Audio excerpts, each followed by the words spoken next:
घर से निकलते ही बाहर चौराहे के सामने ही मोटे लाला जलेबी वाले की मशहूर दुकान थी।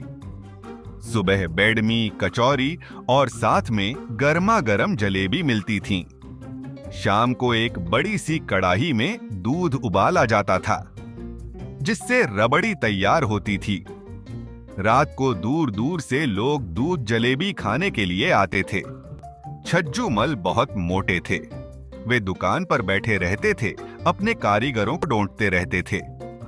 गल्ला संभालना उन्हें बहुत अच्छी तरह से आता था। किसी से भी 1 रुपए का हिसाब गलत नहीं होता था। सुबह 11 बजे से रात के 12 बजे तक दुकान पर ही बैठे रहते थे। सभी उन्हें मोटे लाला के नाम से जानते थे। कुछ पुराने लोग थे जिन्हें उनका नाम छज्जू मल पता था। मैं उस समय 13 या 14 वर्ष का था। माँ से 5 रुपए लेकर जाता था। 2 रुपए की 2 बेडमी और 3 रुपए की जलेबी आ जाती थी। वहीं बराबर में पड़ी बेंच पर बैठकर खाता था। हम 2 दोस्त जाते थे। हम कोशिश करते थे कि एक ही बेडमी में सारी सब्जी खा जाते थे, फिर दोबारा दोना लेकर आगे बढ़ा देते थे। मैं, भैया थोड़ी सी सब्जी देना। सब्जी देने वाला लड़का लालाजी की ओर देखता। लालजी हम दोनों को घूर कर देखते, इससे पहले वो कुछ बोलते। मैं, अरे लालजी आपकी सब्जी बहुत टेस्टी है, इसीलिए तो यहाँ रोज बेडमी खाने आते हैं, वरना अगले चौराहे पर 2 रुपए की 3 मिलती हैं। चल भैया डाल दे सब्जी। लालाजी कुछ नहीं बोलते और सब्जी वाला सब्जी डाल देता है। यह हमारा रोज का काम था। एक दिन शाम को हमारे कुछ रिश्तेदार घर आए। शाम को खाना खाने के बाद दूध जलेबी की फरमाइश होने लगी।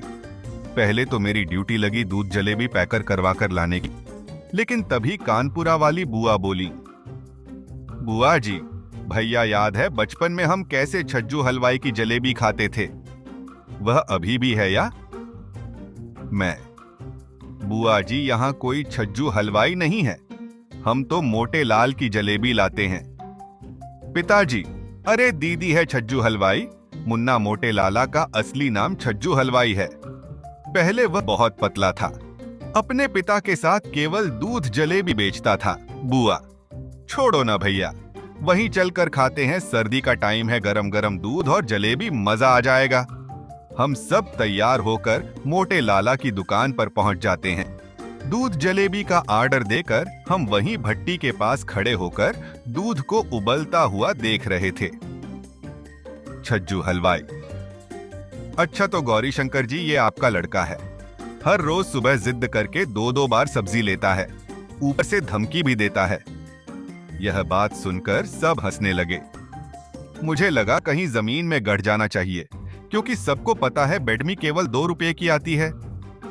पिताजी, क्यों मुन्ना, ये मैं क्या सुन रहा हूं? तुम रोज बेडमी क्यों खाते हो? से चीजें कभी कभी ठीक रहती हैं। मैं, नहीं पिताजी, कभी कभी खाता हूं। छज्जू हलवाई, छोड़ो गौरी शंकर जी, बच्चा है, मैं जानता नहीं था कि आपका बेटा है। सभी जोर जोर से हंस रहे थे। मैं गुस्से से मोटे लाला को घूर रहा था। अगले दिन से मैंने उस दुकान पर जाना छोड़ दिया। एक दिन घर वालों के लिए जलेबी लेने गया तो छज्जू हलवाई ने रोक लिया। छज्जू हलवाई, भैया तुमने आना बंद कर दिया। हम तो उस दिन ऐसे ही कह रहे थे, जितनी चाहे सब्जी ले लिया करो। तुम्हारे पिताजी बचपन से इसी दुकान पर आते थे। अच्छा नहीं लगता? अब तुम कोई और दुकान पर जाओ, मैं अब कभी तुम्हारी शिकायत नहीं करूंगा। मेरा भी गुस्सा तब तक निकल चुका था।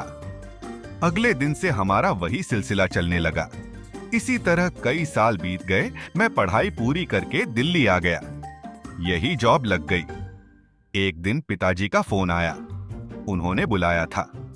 मैं ऑफिस से छुट्टी लेकर घर पहुंचा तो माँ ने बताया, माँ बेटा तेरे लिए एक लड़की पसंद की है, तू देख ले तो हम बात पक्की कर दें। अगले दिन मुझे लड़की दिखाई गई। लड़की ठीक थी। मैंने हाँ कर दी। मैं 2 दिन बाद दिल्ली आ गया और अपने काम में व्यस्त हो गया।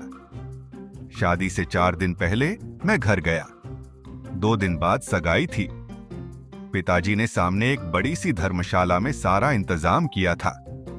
मैंने वहां जाकर देखा छज्जू हलवाई बैठा था।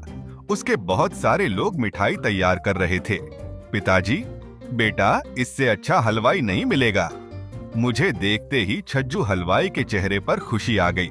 छज्जू हलवाई, आ गए भैया, शहर से चिंता मत करो, सब काम बहुत बढ़िया से हो जाएगा, आपको शिकायत का मौका नहीं मिलेगा। सगाई और शादी कब बीत गई पता ही नहीं चला। मधु को पत्नी के रूप में पाकर मैं बहुत खुश था। 2 महीने घर में रहने के बाद मधु को भी पिताजी ने मेरे छोटे भाई के साथ दिल्ली भेज दिया। हम दोनों ने यहाँ अपनी छोटी सी नई गृहस्थी शुरू की। समय कम पंख लगाकर उड़ गया। एक बार एक दोस्त की शादी का निमंत्रण मिला। मैं और मधु शादी से एक दिन पहले ही घर के लिए रवाना हो गए। कार में सामान रखा और ड्राइव करते करते घर पहुंचने ही वाले थे। तभी मैंने मधु से कहा, मधु, तुमने हमारे वाले चौराहे के मोटे लाला की जलेबी खाई है? मधु, हाँ पिताजी, एक बार लाए थे।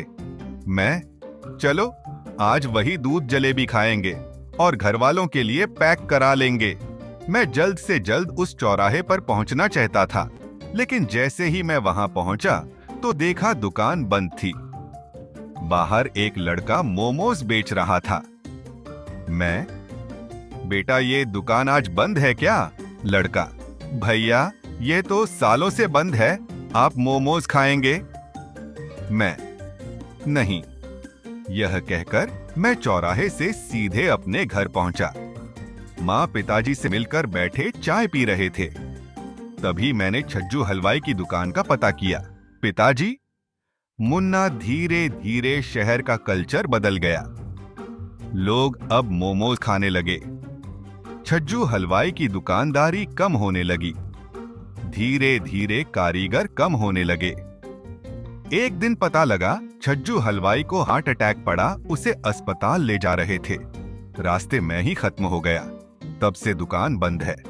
उसका एक ही लड़का था जो शहर में नौकरी करता है। कुछ लोग बता रहे हैं कि वह दुकान बेच रहा है। पता नहीं कौन खरीदेगा। यह सब सुनकर एक पल के लिए मेरी आंखें नम हो गईं। हम अपने कल्चर से कितना दूर होते जा रहे हैं।